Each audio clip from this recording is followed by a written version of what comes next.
hear me, do let me know if you can hear me. Hi, Donna from Delray Beach, and Lynn from Los Angeles, and Ellen from Arlington, Virginia. Los Angeles, it's great to see everyone here tonight. Sorry I missed you last week. We had unavoidable travel problems. Remember? Well, maybe you don't remember. You're not my age. When you used to travel on a plane and everyone got dressed up, and there was a smoking section and a non smoking section, and in the back of the plane, there'd be a bar, and you'd have a leisurely drink, and you'd get to know all the other passengers. And it was an event, it was a social event. People didn't wear their pajamas or their slippers on the plane. They had lovely meals, and there were stewardesses. Remember when it was like that and you didn't have to go through all of the rigmarole? Not like that anymore, right? So anyway, I'm not going to complain. I'm just going to carry on. I'm going to assume that you can hear me, because we're in a circumstance that's a little different tonight. But I want to tell you a little story. I want to tell you about a great man whose name was Constantine Herring, like the fish, but spelled differently. It's Hering. He was born in 1800, and he lived to 1880. And he was a German physician, and he was assigned by his superiors in Leipzig, pretty sure it was in Leipzig, to come up with um, a, an expose on how homeopathy was useless. They believed, of course, that homeopathy was heresy. Some things never change.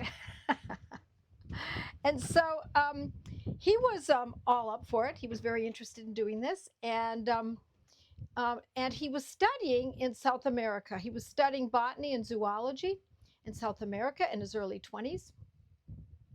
And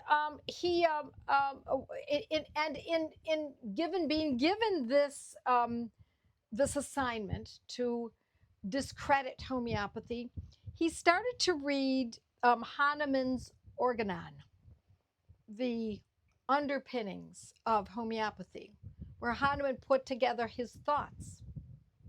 And you can see Hahnemann changing over the years, the first edition, the second edition, and as he was growing and understanding. So, Herring was didn't actually know Hahnemann, but they saw each other on the streets in Leipzig. Herring was a little younger, and so in traveling to in one of his jobs as a physician, Constantine Herring sliced his finger rather deeply when he was working on a cadaver, and it got infected, a bacterial infection. We assume it's a bacterial infection. That's usually what ensues in something like that. And in those days, there was no choice. If your finger got infected, the finger had to be removed, and sometimes even the entire hand. But a friend of his, a fellow student friend, said to him, since you're studying this homeopathy, why don't you consider using homeopathic medicine? You have nothing to lose, but perhaps your finger or even your hand or perhaps even your life. Because sepsis experience, he changed dramatically. So, Arsenicum album, which is white arsenic. We know it. Arsenicum album 30, 200. I don't know what potency it was, but it was a turning point in his career. And he said after that problem occurred, after that cure, he said he was going to devote his life to homeopathy. It was as long as I live, said Constantine Herring, MD, I will work for homeopathy with all my power. I get that. And I'll bet many of you feel the same way. I feel very strongly about that statement. I think he hit it on the nose. As long as I live, I will work for homeopathy with all my power.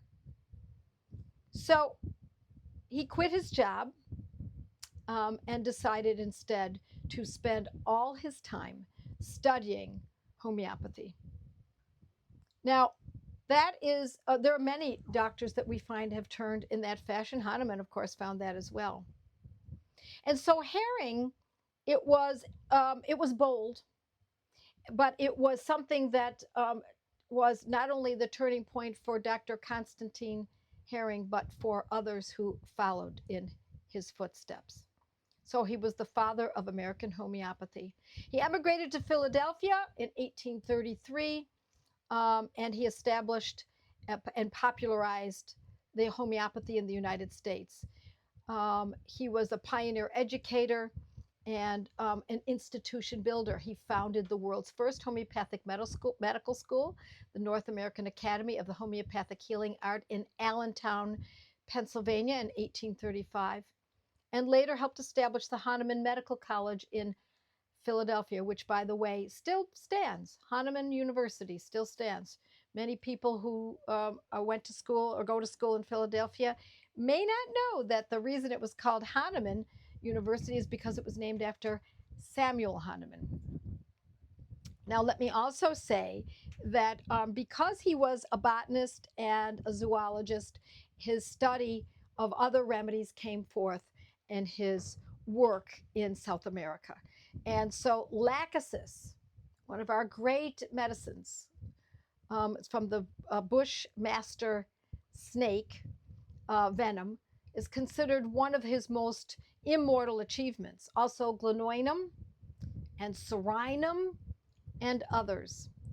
And so he put together his 10-volume guide called Guiding Symptoms of Our Materia Medica.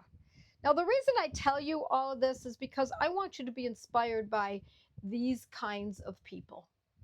I want you to be turned on by people who came before us, the greats that came before us.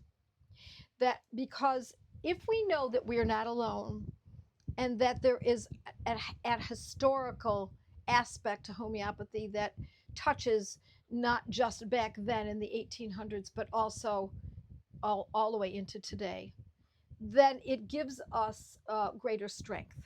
Let me also say that back in the 1800s, my friends, women educated themselves in homeopathy. It's fascinating. Untrue aspects, great deal of aspects as far as I'm concerned, in the women's studies programs in our colleges and universities today would lead you to believe that women were uneducated and they were not allowed to educate themselves. But that simply wasn't. So women in the 1800s were educating their children, and so they needed to be educated. And the women were more educated generally than the men because the men were out in the fields. The men were running businesses, shops. They were working more laborious work while the women were back home, tending to their families, treating them homeopathically, and educating their children. Some things never change. So, what I wanted to share with you today is something that my husband got for me for Christmas. And I have a number of these kinds of relics in homeopathy, but I wanted to share what he gave me. Look at this old book, and I left this on because he bid in an auction. This is a book that was this was the last edition of in 1835. I believe that's correct. Did I say that right? Was that 1835? And this is Herring's 7th German edition, the 5th American edition, and it's called C. Herring's, let's see if you can see that, Domestic Physician. Now I would show you the cover, but you can barely read it because it's embossed. But you can see that this is the domestic physician, used by more often women in their homes to treat their children, but also doctors would probably find this of value as well. And so it's broken down into how to prescribe ailments that are considered, and there were about a list of the homeopathic medicines here. You can see there are about 100. I think there are actually 96 of them, and then the table of contents. It's a fabulous book. Now I own this book in a more recent edition, so that I can actually poke through it. I've poked through it through the years, but to have such a beautiful old edition, all in leather, beautifully bound, was really exciting. But it doesn't stop there. I want to share this with you. What came with it was this lovely leather embossed engraved box that opens up and is a full homeopathy kit that is called Herring's. It's called Medicines for Dr. C. Herring's Domestic Physician. So it is an accompaniment to the book. Now let me show you how these remedies are made. They are in little glass bottles, as you can see, and they have cork tops, and they still have remedies in them. Let's see if I can find where you can see more. You can see them more readily. I know this is what they often do. You see the remedies at the bottom? They're still there. And these are the same medicines we use today. The first one on the in line is Aconitum nipalis, just like our kits of today. And then there's arsenicum or arnica, and then arsenicum, of course, because that's exactly what he found. And they all have their own little places. The list of the medicines are up here in alphabetical order, just like our medicines are laid out today. There's lachesis in here because, of course, that was his discovery and proving. This is a large bottle here on the side, and there you can take a look at that. Old pills. You can see all the pills on the bottom. They're yellowed. And I'm going to treasure this. Now, I have some other medicines that are this old, but to have this as an entire kit and the accompanying book is particularly interesting to me because this is what the women were using, my friends. This is what they were doing in their households. They took it seriously. They could have gone to conventional doctors. They would have their children would have been injected and wiped down with the likes of calomel with mercury in it. They might have been bloodletted. They might have had leeches placed on them. But instead, the women of old used these kinds of medicines. Now, I also have to tell you, it's kind of fun. I'm about to launch my own kit with 2 boxes. It won't be this, it'll be much different than this. It'll be in plastic instead of engraved leather. But I'm very excited about it, and you'll know when it's about to be launched. I can't say when it will be. We're working with Boron that was going to be manufacturing it. It's going to be called Practical Homeopathy Kit. And there will be, I believe, at this point, we have 98 medicines. We're going to start with half and then the other half. So it'll be 44 and then 44, and total of 98 is the goal. So it's very exciting to me to talk about this, not only because this represents what we mothers and grandmothers are doing today. It's not changed. This is nothing new. What we're doing is nothing new, my friends. It's the same essence, it's the same idea that women have had for centuries. Now, I also have to read to you, Herring's lifelong motto was, "The force of gentleness is great." The force of gentleness is great. That's what these medicines are. They are forceful in a very gentle fashion. They are gentle and they are great. And for this, we devote our lives, we devote our time as mothers to be able to take care of our families and even go further than that. Our families, our pets, our livestock, our neighbors, our church mates, and if we choose to go into practice as well. And so it is with a lot of excitement that I present this to you tonight, because I think that it is particularly fascinating that once a mother, always a mother. And it matters not what century we live in, what decade we're in. It doesn't matter whether or not are part of our academy, who are students of the academy, who have graduated, etc. And I'm going to tell you that those students that are the most astute, those students that are the most committed, those students that seem to be, I don't know, ahead of the class, are the mothers.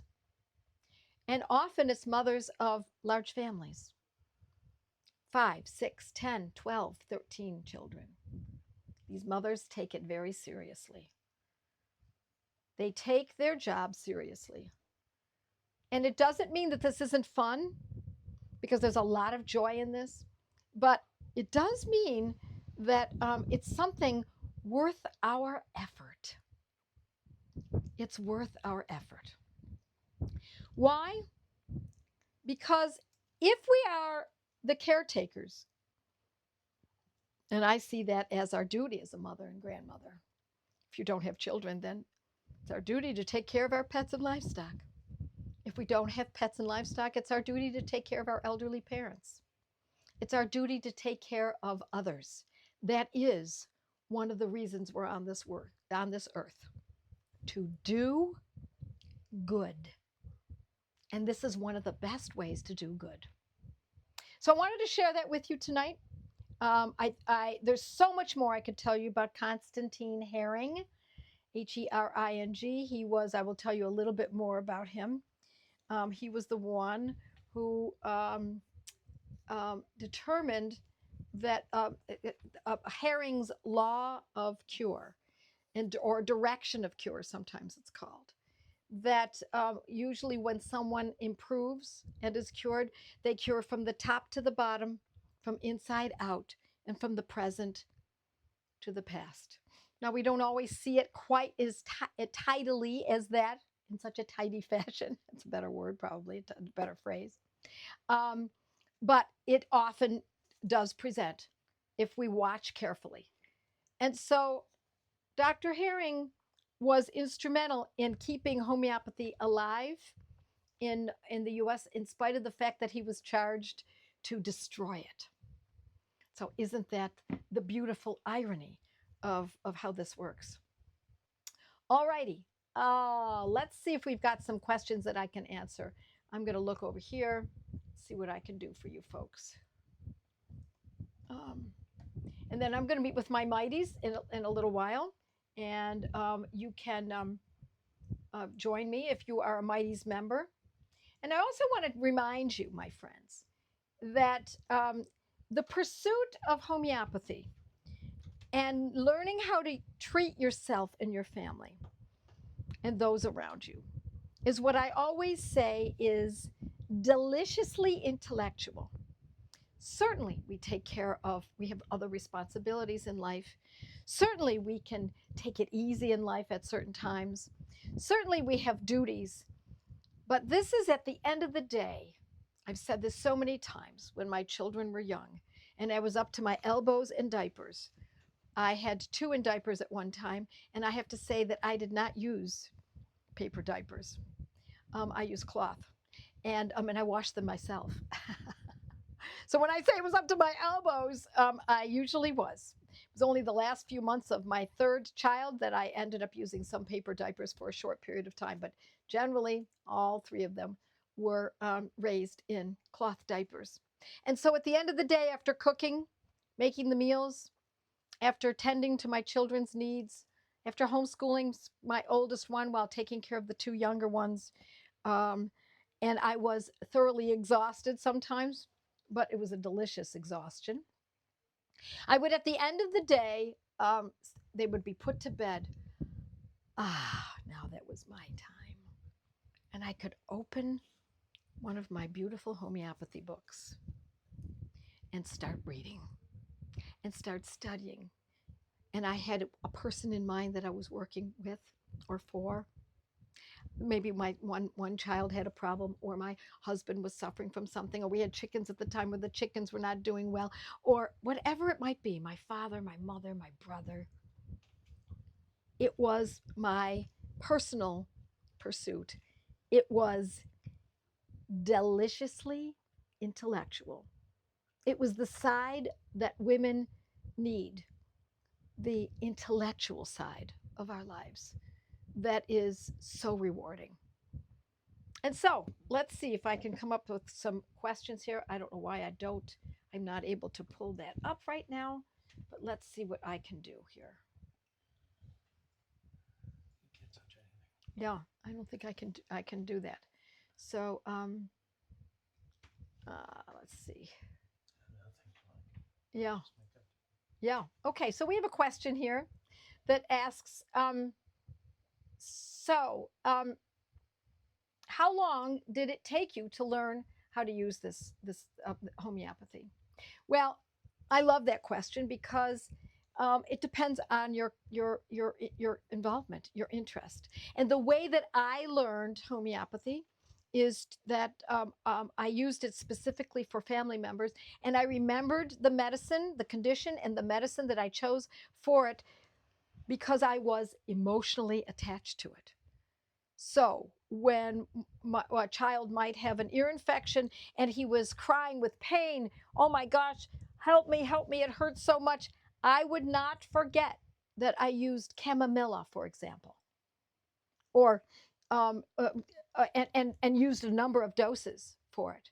Used it, say, in a 30 or even a 200, and used it every 15 minutes. And at first I tried maybe every 3 hours, and it just wasn't enough. And the child was suffering too greatly. So I shortened it up.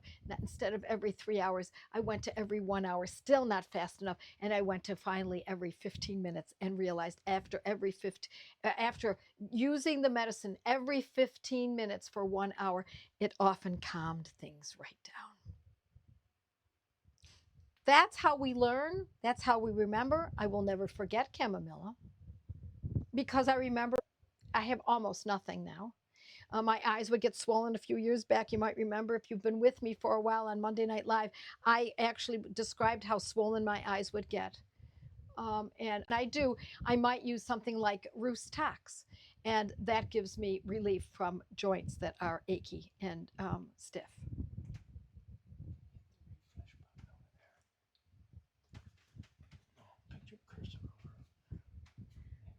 Okay, right up here. Let's touch that. Okay.